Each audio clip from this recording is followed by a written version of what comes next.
这对夫妻花巨资买下梦寐以求的房子，幻想着一家4口能过上幸福的生活，却完全没想到2周后这个家会变得支离破碎，甚至还摊上了一宗命案。关键是他们并没有做错什么，只因楼下住着一个阴险变态的单身汉。今天给大家带来这部刚上映的迷你剧《恐怖邻居》。故事从搬进来的第一天说起，刚进门他们就看到地上放着一封信和曲奇，是地下室公寓的简送上来的。简祝贺他们成为自己的新邻居。当他们在大院里玩耍的时候，简小心翼翼地端着披萨说请他们吃。夫妻这才知道原来简不是一个女人，而是一个整天待在家的大宅男。不过他们也没瞧不起简，反而是给简和孩子拍了张合照。简给他们的印象就是一个内向的好邻居。隔天中午，丽莎一个人在家做饭，简又害羞地提着一盒小米粥过来分享。丽莎也没有提防对方，直接请简一起共进午餐。聊着聊着，简就突然说了句你的衣服很好看，但很快他又觉得自己冒犯了，立马说了句对不起。友善的丽莎没有责怪他，笑着说自己也很喜欢这件衣服，却殊不知正是这番友善的表现，让简更加觉得这个女人似乎可以追求。镜头来到简的屋内，从披萨盒和纸杯盒能看出，他之前送的东西都是外卖买的，只是每次端出去的时候用了自己的餐具，好让这家人以为他送的都是亲手烹饪的美食，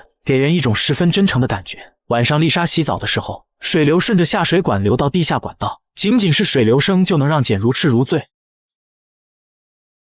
隔天丽莎出于礼貌打包了一份香草片作为回礼，简邀请她进屋坐坐，但丽莎拒绝了，毕竟她只是回家的时候顺手回个礼，也没想到要跟简有过多的交流。但从简的表情来看，内心还是有种酸溜溜的滋味。没一会她看到丽莎在挂晾衣绳，连忙提着小台阶出来献殷勤，但此时人家已经将绳子挂上去了。而就在丽莎晾睡衣的时候，她一个没忍住说了句 You look lovely in those too。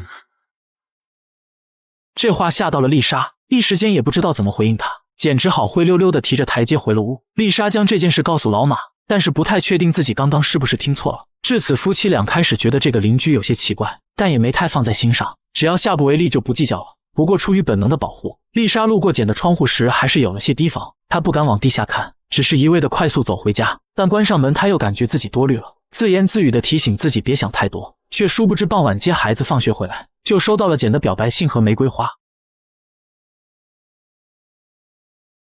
这可把丽莎给吓坏了，甚至觉得这束花很脏，开始不自觉地擦拭手掌。老马回到家后得知了这件事，正好今天工作上遇到了不愉快的事，一怒之下把所有气都撒在了简身上。他疯狂地敲打简的房门，想要警告简不要靠近丽莎，殊不知简这个孬种躲起来了，气得老马直接踩碎了玫瑰，然后连信一并丢了回去。 Unacceptable! Unacceptable and inappropriate! Leave my fucking wife alone! Do you hear me? 简呆呆地站在走廊也没有回应，反倒是变本加厉地对这家人窥视，以及做出了一系列诬陷的举动。别看他只是个不善言语的呆子，智商却比常人高很多。他可以同时操控几台电脑，一边打游戏一边炒股，黑入老马家的网络更是轻而易举。 We came here for a better life. We're going to explore and we're going to have some fun. Sounds like a plan.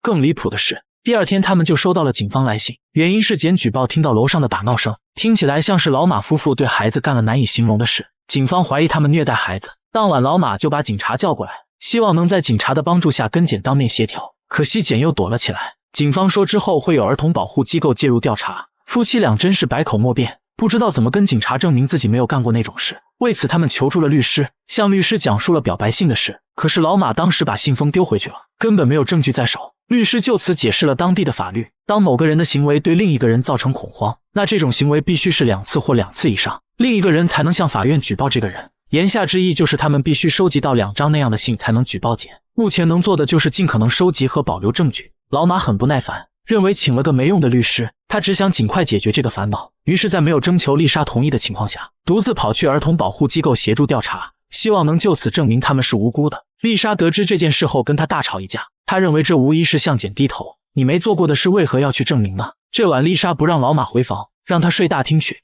而他们的对话都被简听得清清楚楚。看着丽莎不高兴，他又内疚了，他这个人似乎很矛盾，既想报复老马，但又不想丽莎不开心。隔天他便打电话给老马道歉，表示会收回之前的指责。丽莎连忙掏出手机录音 I will make sure this never happens again. Hello?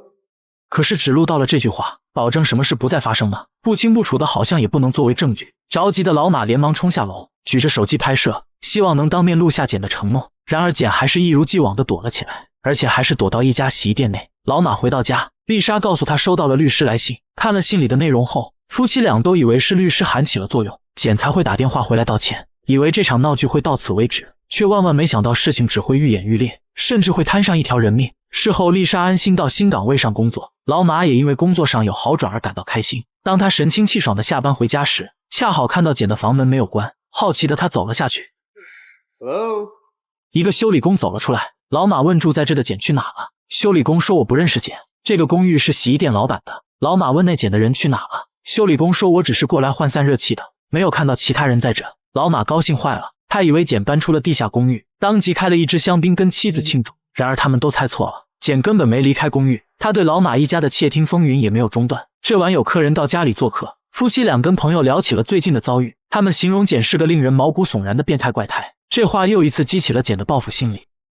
隔天一大早，孩子们就冲进房间吵着要求发工资，因为这天是父母固定给零花钱的日子。情商简单智商超群的简立马联想到，这对夫妻是给钱孩子，让孩子心甘情愿配合干些不好的事，使得他更加怜悯楼上的2个小孩。孩子们玩游戏的打闹尖叫声，让他误以为孩子在遭受某种虐待。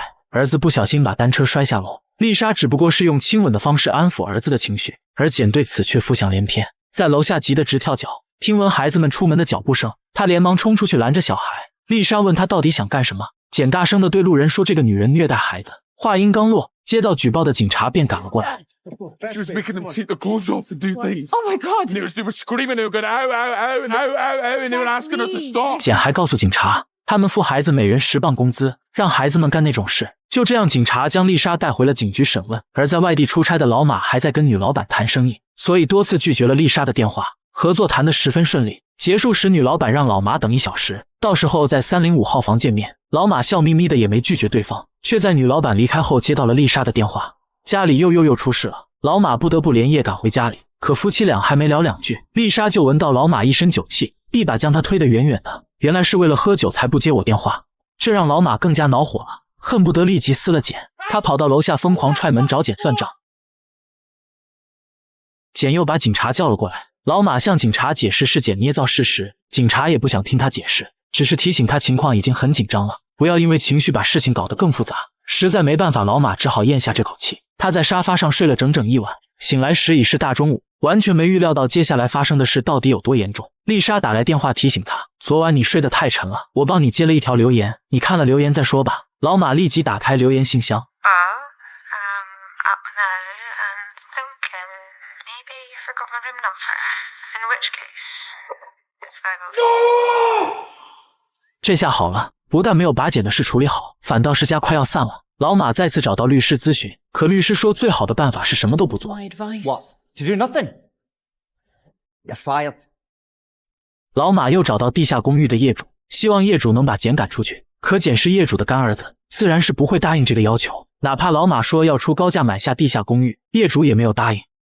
晚上老马回到家附近，亲眼看着丽莎带着2孩子离开家，紧接着便是简走出来倒垃圾。老马真是气得实在没有办法，他想到了自己的父亲，便打电话给母亲说找父亲有点事。其实老马早些年就跟父亲决裂了，他会在这个节骨眼上想到父亲，只因为他的父亲是个为了护崽什么事都能干得出来的人。10几年前老马的姐姐被人陷害致死，当时父亲就想拿枪崩了加害姐姐的人，只是在老马的极力阻止下才没有动手而已。父亲还非常喜欢玩枪，就连小孙子过来也要教他怎么用猎枪，所以这么多年来老马都不想回老家，因为他觉得父亲这个人只会用暴力解决问题。但话说回来，他又何曾不是呢？一遇到问题就急跳脚，要是简没有躲起来，估计会被他打成猪头。现在想找父亲，无非是想借父亲之手处理掉简罢了。他一天内打了无数个电话回家，但接电话的都是母亲。母亲应该是意识到孩子遇到事情了，担心丈夫会干出些不计后果的事，所以也没敢让丈夫接电话。不过她还是派了老马的哥哥来了解情况。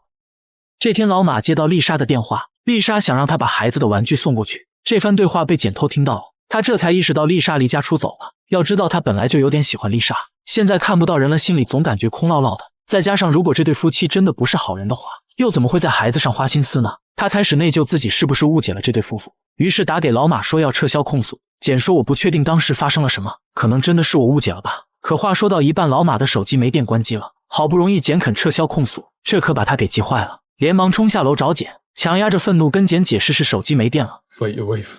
The kids aren't here because of me. Of course it's because of you. Why are you making this stuff up about us? Sorry. Are you saying everything I've accused you of is a lie? Yes! Unequivocally, yes. We have never done anything inappropriate to our children, ever. 简问如果我写信撤销控诉，丽莎会不会回来？老马说不确定，你只需要跟警方解释清楚并撤销控诉，直至简点头答应，老马才肯折返回家。然而就在他给手机充电时，猛然发现电脑摄像头亮了，他这才意识到简一直在监视自己。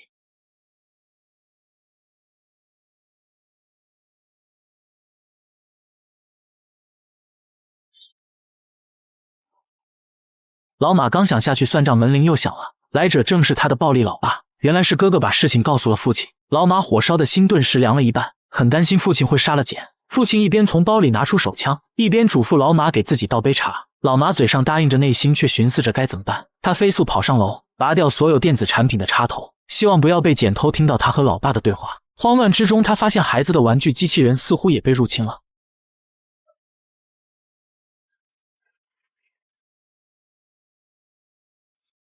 之后父亲详细问了老马整个事发过程，他发觉简这个人不守诚信，之前保证过说不会再干这种事，结果呢一受刺激又污蔑他们。老马解释到他刚刚答应了会撤销控诉，要不我们就给他1晚时间。父亲没说什么，只是默默走上楼住了下来。为了不让事情闹大，老马连发了几条信息催促简把撤销信写好，而简这边压根没察觉父亲的到来，因为他正忙着删除之前的窃听记录，生怕老马反过来举报自己。隔天一大早，父亲就给手枪上好子弹，还时不时地问老马收到撤销信没有。时间很快来到中午，简终于把信封的副本投进老马家中，而让所有人都出乎意料的是，这压根不是一封撤销信，简又一次出尔反尔了。他向警方举报老马威胁他撤销控诉，还将丽莎描述成是受害者，将一切罪名都扣到了老马头上。父亲看了这封信后，将手枪轻轻往前推了一下，他说：“你来做，我来承担责任。为了你和你的姐姐，我可以坐牢。”老马憋着嘴不知道说什么好。父亲说：“为了保护这个家，难道你什么都不做吗？”老马被吓得呼吸困难，一动不动。见状，父亲也不再勉强他，拿着手枪便走出了房子。他伪装成一个痴呆老人向简求助。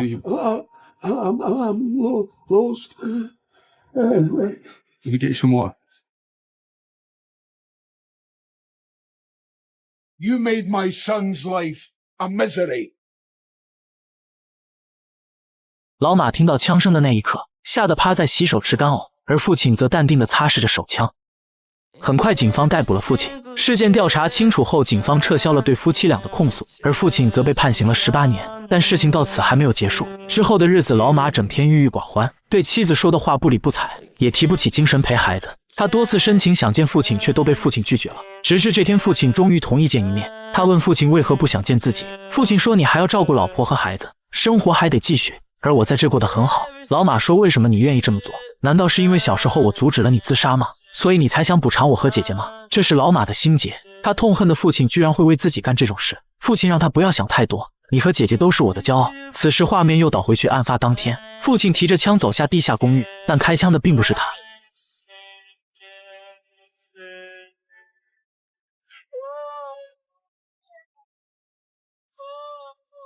父亲拍拍他的肩膀说：“回到楼上去，淡定点。”老马按照父亲说的慢慢走回屋。过了一会，父亲才大摇大摆走回去。老马说：“我会向警方自首的。”但父亲却说：“是我干的，你来打电话向警方举报我。”画面被拉回到现在，父亲抚摸着他的脸，最后说了句：“不要再过来了。”这次老马似乎下定了决心，不能辜负父亲为自己的付出。但如果想经营好这个家，他必须向丽莎坦白。 I did it.